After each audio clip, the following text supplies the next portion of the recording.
Quand on a décidé d'arrêter le phyto, la contrepartie, c'était de fait qu'il fallait plus passer dans les rues. C'est-à-dire que qu'il fallait qu'on embauche plus de personnel.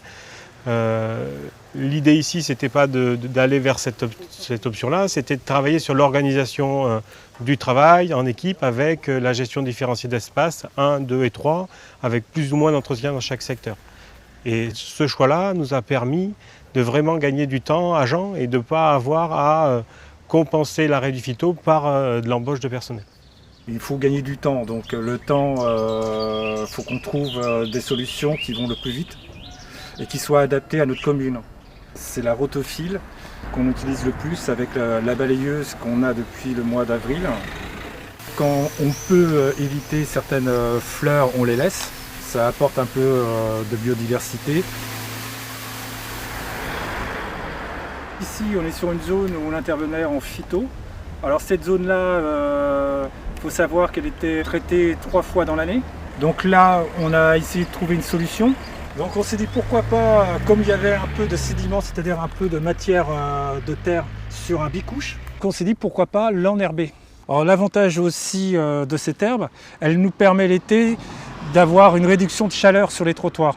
Aujourd'hui, ça paraît nouveau de pailler un massif, ça paraît nouveau de venir déposer ses déchets pour faire un compost. Je veux dire que nos ancêtres, ils utilisaient déjà cette méthode-là. Ils paillaient, ils venaient dans leur jardin, les déchets de ce qu'ils coupaient à un côté, ils le posaient à plat pour pailler au pied d'autre chose. Je veux dire, bon, il faut réinventer des choses qui fonctionnaient. Là, on va être sur un paillage ici, où on n'a pas désherbé. Alors ça, c'est du broyage de chez nous, de végétaux. Et ensuite, on a rajouté du carton ici. Donc ça fait deux paillages en un. C'est écologique et ça ne coûte pas cher. Les employés communaux, pendant 30 ans, ont appris une méthode, ont été formés avec des techniques qui aujourd'hui ne sont plus celles-là. Donc du coup, en 3-4 ans, il faut leur dire ce que vous avez appris avant, c'est des méthodes anciennes, il faut qu'on retravaille sur des choses nouvelles et c'est vous qui êtes acteur de ça, quoi. Donc voilà, c'est une nouvelle façon de travailler. C'est vraiment, ça englobe tout travail espace vert qu'on a remodelé à une nouvelle version, quoi. Et c'est à eux de nous donner le retour d'expérience pour qu'on puisse faire changer ces méthodes-là, quoi. La plantation des gazons sur les trottoirs, toutes ces choses-là, c'est avec eux qu'on travaille. L'astuce qu'on a fait ici, pour éviter de désherber autour de l'arbre et de l'abîmer, on a mis une prairie fleurie. Ici, c'est mes collègues qui ont eu l'idée de faire cette jachère autour de l'arbre pour voir si ça allait marcher.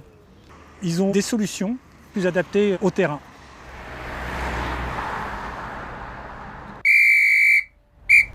Donc là, on utilise zéro phyto, c'est-à-dire sans produits chimiques, que ce soit engrais et produits phytosanitaires. Le gazon qu'on avait avant sur le site, c'était du régras, qui était un gros demandeur d'eau et qui était utilisé aussi avec des produits chimiques. Donc là, on le remplace par de la phytuque qui est moins gourmande en eau. Donc là, l'astuce qu'on a, nous, jardiniers, c'est de faire un stress hydrique sur l'ensemble des terrains. C'est-à-dire qu'on n'arrose plus à partir du mois de mai, qui nous permet, comme le plantain, le trèfle ou le chien-dent, de l'éliminer naturellement. Là, on est sur un cimetière qui était géré en phytosanitaire 2 à 3 fois dans l'année. Donc maintenant, on le gère écologiquement à 100%. Donc avec 2 astuces qu'on a trouvées. Entre les tombes, comme on ne pouvait pas intervenir, on a mis une jachère fleurie spécifique au cimetière. Et ensuite, après, on a mis donc un gazon à base de phytuque.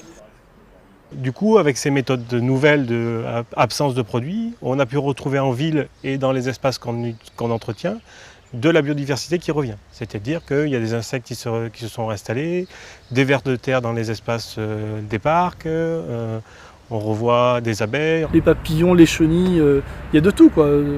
La nature revient. Ouais.